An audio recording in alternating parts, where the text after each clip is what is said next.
ever had a bad day? My sister had a bad day. She had a bad day when I had to identify me in this car crash. You see, I was pretty messed up, and the only way she could identify me were by my painted fingernails and this pinky ring which stayed on throughout the crash. Today, I'm going to share with you how I survived and thrived through the biggest challenge of my life, and offer suggestions on how you can survive and thrive in both your work and personal lives. You will leave here knowing the tips on how you can survive and thrive through any challenge that comes in your life. Because we were perpendicular in the road, the impact threw my head into the side window and then into the front seat. I was not buckled, causing 2 severe traumatic brain injuries, one to the left lobe of my brain and one to the front lobe of my brain, which sent me into coma. And how I was fed was through a feeding tube like this that went up my nose and down to my stomach. Now, do you remember when we were little, or maybe even any of your kids, ever stick pencils, crayons, fingers, jelly beans, coins, marbles up their nose? Did anybody ever do that when they were little? Or maybe have to go to the emergency room to take it out. When I was speaking at a class last week at a school, yeah, I had to go to the emergency room, the guy told me. Well, I had to also learn new words too. But the bad thing is I carried over some of the inappropriate words that I shouldn't have. So the cool thing about brain injury is that my mom could walk through that door. I could call her every name in the book and tell her exactly what I thought of her and totally get away with it. It was great. I took full advantage. So how do you survive and thrive? I've talked a little bit about how I survived through the crash, but how do you thrive? First, surrender. Let go of things you can't control.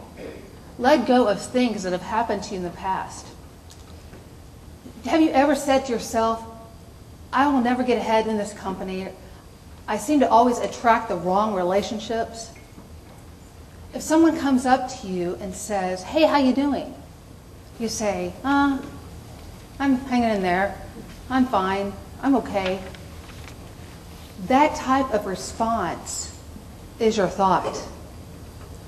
If you choose to keep those thoughts in your head, you're going to stay exactly where you are.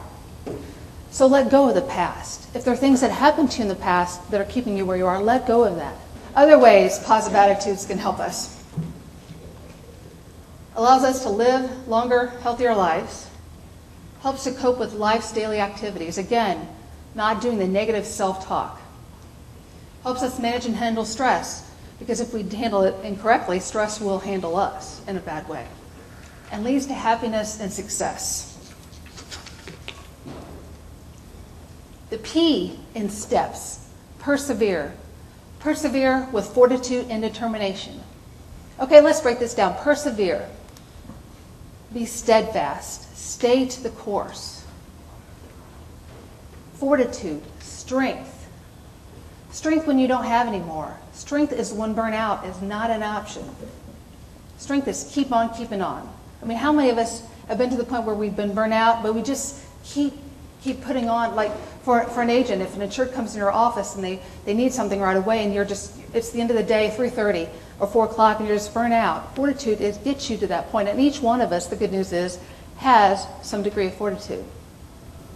For life is strange with its twists and turns, as every one of us sometimes learns.